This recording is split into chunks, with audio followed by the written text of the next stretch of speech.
The Michigan State Spartans are a team with question marks heading into a schedule that will require answers fast. I believe the Spartans will be facing 4 teams that will be top 5 programs for the 2023 season. In my top 25 video that I released this past week, I documented how I believe Penn State, Washington, Ohio State, and Michigan are all top 5 programs. And the only one of those top 5 programs that Michigan State does not face is Georgia, who I have tabbed at number 3. Michigan State plays Washington, Penn State, Michigan, and Ohio State. Luckily, 3 of those games are at home. One of those, Ohio State, is on the road, but we'll get into the specific details of the schedule and my thoughts and sort of an early preview and prediction on the Spartans' schedule later in this video. Before I continue, I want to encourage you, whether you're a Michigan State fan or not, please hit that subscribe button. Comment your thoughts on Michigan State football, the state of the Spartan program. What do you think Michigan State's biggest question mark is for 2023? And what do you think is their biggest anchor? What's the most known fact, known position, known factor? The thing you're the most confident in, the thing you're the least confident in. Comment that down below, like the video, share it around, and watch it all the way through so we can get this into the algorithm and get more fans exposed to this wonderful college football channel. Anyway, let's continue. I did a mini preview, I guess, is what you could say, talking about how I think that Michigan State's schedule has a really good chance to be the toughest in the nation. And it's not just the fact that Michigan, Washington, Penn State, and Ohio State are on the schedule, but you also have Iowa, a road game at Iowa, an Iowa team that I think will be top 25, top 20 to be more specific. I have them tabbed at 18th. Penn State's 5th, Washington's 4th, Ohio State's 2nd, Michigan is 1st. For other context, those are all the teams in my winter edition, top 25. Probably none of them will move too far from their current positions, but adjustments may or may not be made depending on a multiple different factors. Anyway, this isn't a top 25 video, but I include my rankings and my research in here to just put forward the fact that when you face 5 top 20 teams in a given schedule, that is already a rough schedule as it is. You take out one of those teams, the other 4 are in the top 5. One of them's on the road in a tough Ohio State team. Michigan and Penn State are teams that Michigan State has a better history against, but Michigan returns a heck of a lot more than Michigan State does. Michigan State returns more production than Penn State, but it's a game that's at the end of the year. Penn State will likely be vying for a New Year's Six Bowl spot or maybe even a playoff spot or Big Ten championship game spot, depending on if James Franklin can take that team to the next level.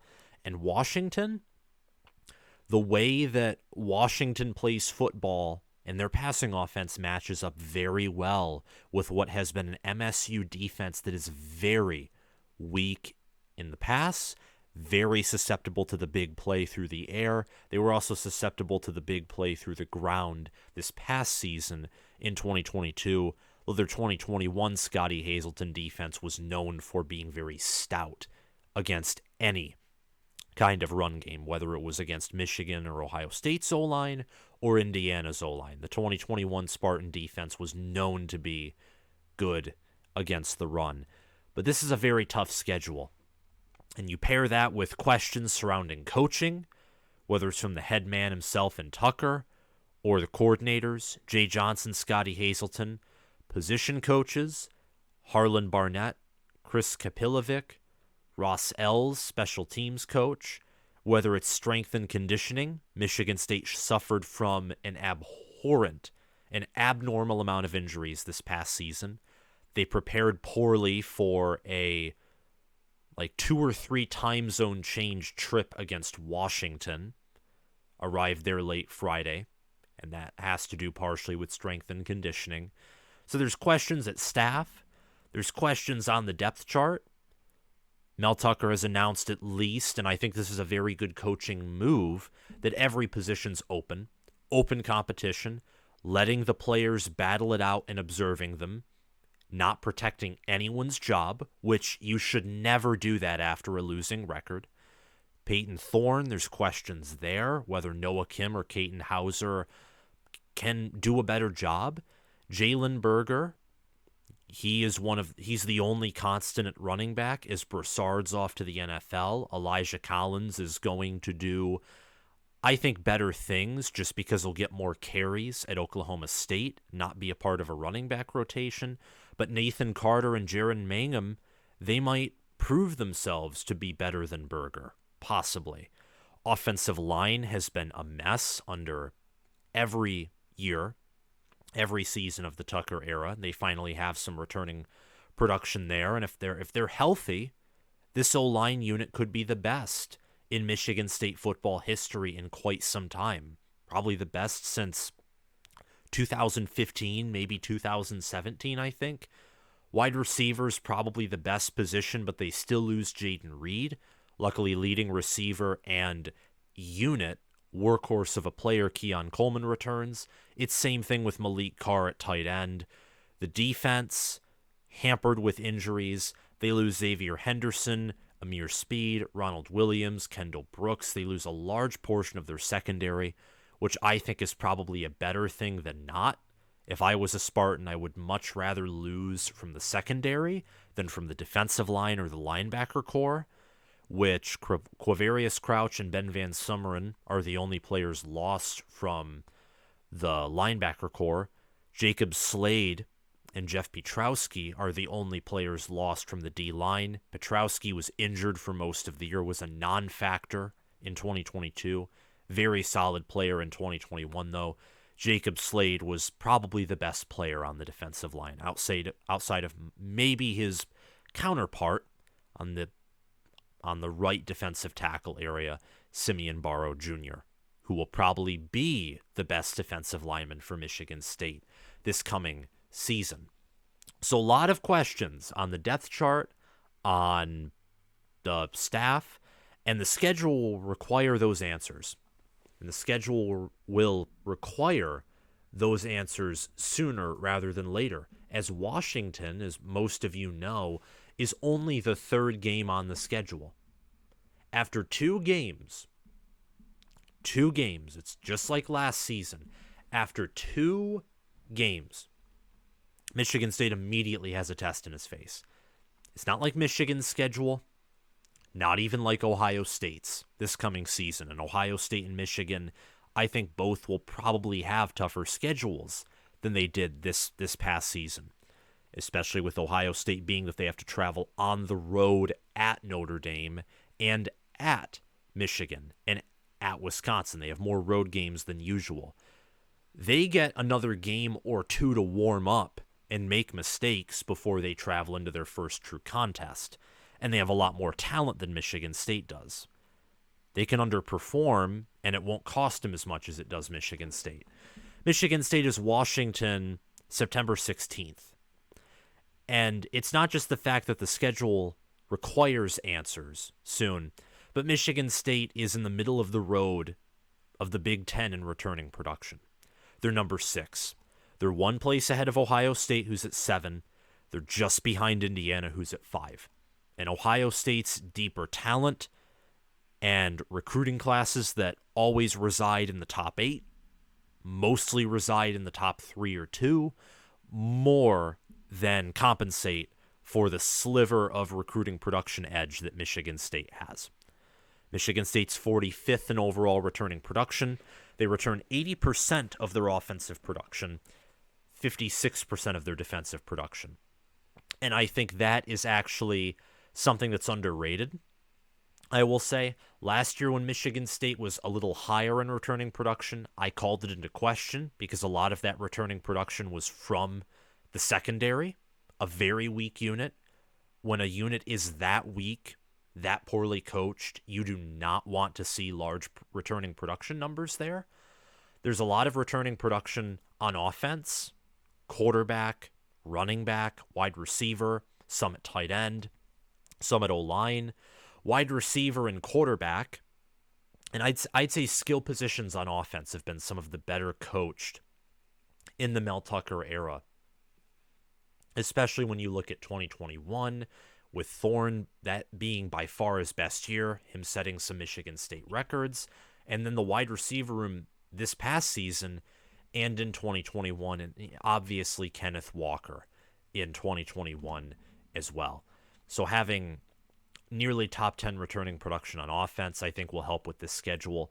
For defense, there could be some addition by subtraction happening on here, but we'll have to wait and see. Again, Michigan State and Mel Tucker made the decision to try and keep the staff together, to kind of play a safe option, have staff continuity, and I don't think it's going to pay good dividends. I think that was the wrong choice to make, but we'll see how the games play themselves out beginning in September. So speaking of which, let's take a much deeper dive into that schedule with the perspective of returning production, depth chart, all of that good stuff, keeping that in mind. Michigan State hosts Central Michigan, Richmond, and Washington for their non-conference slate. All non-conference games are at home. Central Michigan, they have Jim McElwain as their head coach, but they had a losing record last year. Lou Nichols, running back that you may all know of, I think he's returning, though I could be wrong. I've not really studied up on Central Michigan football, but part of that's because I do not think they're going to come in and beat Michigan State. That would be as shocking could be, in all honesty. Central Michigan, Richmond, those are games where if you are Michigan State, you want to try new things, you want to play some second and third string players and see if they're potentially better on the field than the starters that you got from, spring, summer, and fall camp. You want to make all of your mistakes. You want to, if you're going to have your worst games, have them in those two, Central Michigan and Richmond, because it does not get easier from there. In fact, it gets way harder. There is no team, not even the dreaded, well, maybe the dreaded Indiana Hoosiers, but outside of them, there's no other team that comes to the comparison of Richmond and Central and how bad those programs are compared to, the Michigans, the Ohio States, Penn States, Iowas, Washingtons, even Minnesotas and Nebraskas and Marylands of this world. Michigan State, I think, looking at this schedule, they're a team that is going to have to get better at defending the run. They're going to have to do that. If you want to prioritize one area of the defense to focus on, I know it will be annoying again to see another secondary that resides amongst the nation's worst. But Penn State, Michigan, and even Ohio State with C.J. Stroud leaving, and with Mayan Williams, Travion Henderson in the interior of that O-line returning, in Donovan Jackson and DeJuan Jones, Ohio State's two guards, most Big Ten opponents are going to be more focused on running the ball in general than passing the ball. And the lone exception to those is not even a Big Ten team unless you talk about Ohio State or Maryland, maybe Nebraska. It would be Washington. Michael Penix and those wide receivers, whether it's Rome Odunze, Giles Jackson, Jalen McMillan, very good wide receiver core, very good quarterback in Michael Penix. But if you can work on shutting down the run game and forcing offenses to be one-dimensional, you leave room for more mistakes to be made. You leave and you give yourself a better chance to win, especially in a conference that prides itself among running the football and having solid trench play. I know that doesn't necessarily apply to the non-conference slate. In fact, it doesn't at all. You could shut down Washington's run game and they'll still pass it successfully. But for teams like Iowa, Minnesota, Nebraska, Spartans West Division opponents, you're going to want to stop the run because Iowa isn't passing to anyone outside their tight ends. They really don't have any wide receivers. I know they got a nice one from the portal, and I think they don't return Arlen Bruce or Keegan Johnson. Both of them left. I don't even know another wide receiver's name outside of those two, but they do have some walk-ons and stuff, but nothing that'll be threatening to even Michigan State's secondary outside of tight ends Luke Lachey and Eric All. For Minnesota, it's not exactly the same, but it is a similar story. Ethan Kaliakmanis is in no way a world beater at quarterback. I'd argue Cade McNamara, who will be at Iowa, will probably be better. In Minnesota, as it's been with Muhammad Ibrahim, as it has been with his predecessor, as it was with Bucky Irving, Kai Thomas, and Trey Potts when Ibrahim went down against OSU in 2021, Minnesota is offensive linemen and running backs. They are what Wisconsin used to be under Paul Chryst, minus random losses to bad football teams, like Bowling Green in 2021, and whether it was Illinois, whether it was Purdue, whether it was Iowa, Minnesota had some losses in 2022 that certainly could have been avoided or taken care of if they had better game management or better schematics. Maybe the argument too for better players, but again, PJ Fleck is not exactly an aggressive recruiter like Mel Tucker is, for example.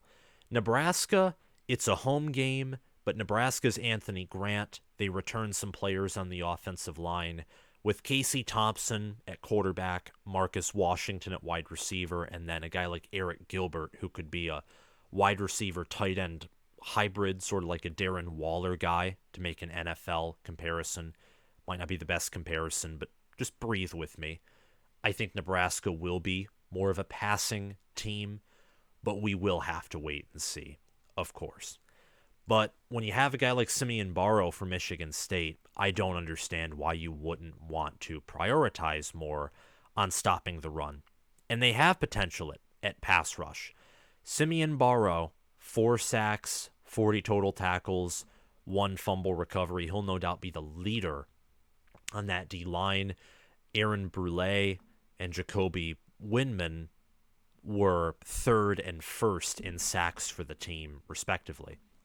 Windman had 49 tackles, Brule had 30. Windman had 5.5 sacks, Brule had 4. Windman had 6 forced fumbles and a fumble recovery. 6 forced fumbles led the nation. He had 2 passes defended and an interception. Brule had 2 passes defended and also a fumble recovery. So Michigan State has potential with their pass rush, whether it's at edge, whether it's at linebacker, whether it's at defensive tackle. That front 7 is where most of Michigan State's returning production on defense is. Because again, Ronald Williams, Kendall Brooks, Xavier Henderson, Amir Speed, that's 4 secondary players. Speed and Henderson got consistent starts when they were healthy at least, and they're gone. Charles Brantley, Angelo Gross, Samar Melvin, Jaden Mangum, and Dylan Tatum look to be the starting lineup in the secondary this coming season.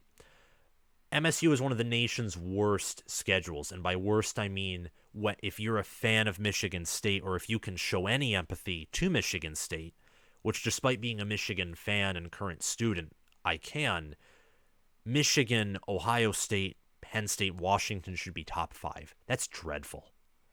That is dreadful. By comparison, that would be like Michigan playing Penn State and Ohio State, which they already do, but let's add Georgia, and maybe just to spice it up a little bit, let's exchange Washington with Alabama. I have Alabama at 6. They definitely have more potential talent than Washington does.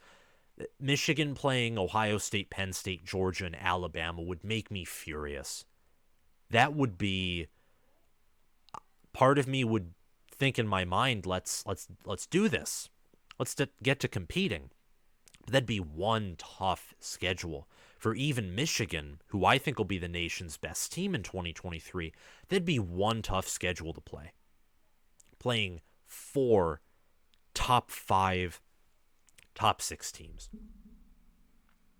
That'd be a tough ask. Pardon me there. So, Michigan, Ohio State, Penn State, Washington, an underrated and tough crossover slate from the West. Nebraska, Minnesota, Iowa, I all think will go bowling, probably at minimum in 2023. Purdue and Northwestern, I think, are going to be the worst teams in the West next year. Michigan State doesn't get them. Wisconsin or Iowa is probably going to be the Big Ten West's best team this coming season. Michigan State gets Iowa, and they get them on the road. Minnesota, Nebraska are middle of the road, potentially in the top half of the West Division, and Michigan State gets Minnesota away. Thankfully, though, they get Nebraska at home. Michigan State, looking at their schedule, I think that Michigan State will beat Central Michigan September 2nd. They'll crush Richmond September 9th. Washington, I know it's a bad matchup, but it's a home game. I like the home field advantage. I think Michigan State's going to remember this game. I would give Washington a better chance to win than to lose here, but this is a game that Michigan State by all means could win September 16th against Washington. But I'll give that to the Huskies. September 23rd against Maryland, I think, is a revenge game for Michigan State. I think that's more likely to be a win. On the road at Kinnick Stadium, September 30th, I would give that to the Hawkeyes. Saturday, October 7th is a bye week for the Spartans. They travel to Rutgers October 14th, host Michigan the 21st. I think on the road at Rutgers will be another win for Mel Tucker to put in his pocket against Rutgers after losing to them in 2020.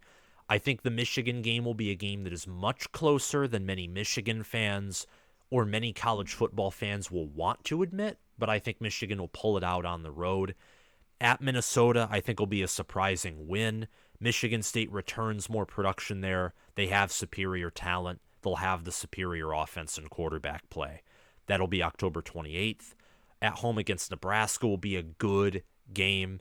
Two offenses that have very high ceilings, defenses that are questionable. I think Michigan State will eke it out against the Cornhuskers. On the road against Ohio State, November 11th. Nebraska was November 4th. We know what happens between Michigan State and Ohio State. Let's just move on from that loss. At Indiana, November 18th, should be another win against the Hoosiers for Tucker, although last year and 2020 were struggles. I don't know why I said another.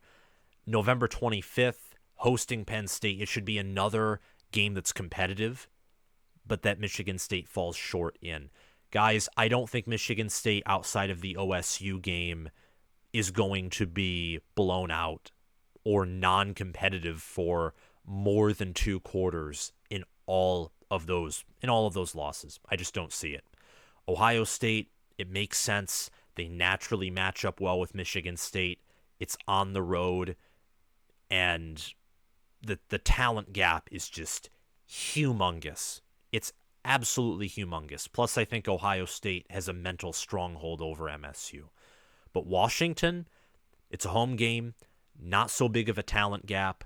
For Michigan, you got the revenge arc, you got the rivalry. Mel Tucker still has a winning record against Jim Harbaugh. You got to remember he's able to outcoach who is currently known as the Big Ten's best head coach in Jim Harbaugh currently. And Penn State, it's James Franklin. It's a home game. Michigan State's going to want to close out the year strong. Thank you guys for watching this video and listening to this. This is not an official schedule prediction for the Spartans, though very soon I am going to release my regular season predictions for the Big Ten, along with Big Ten championship game predictions and bowl predictions for every Big Ten team. So thank you guys for watching. Hit the subscribe button and like this video if you haven't already. Please comment your thoughts down below. And if you're listening via Spotify, make sure to follow the channel. Have a great day, guys.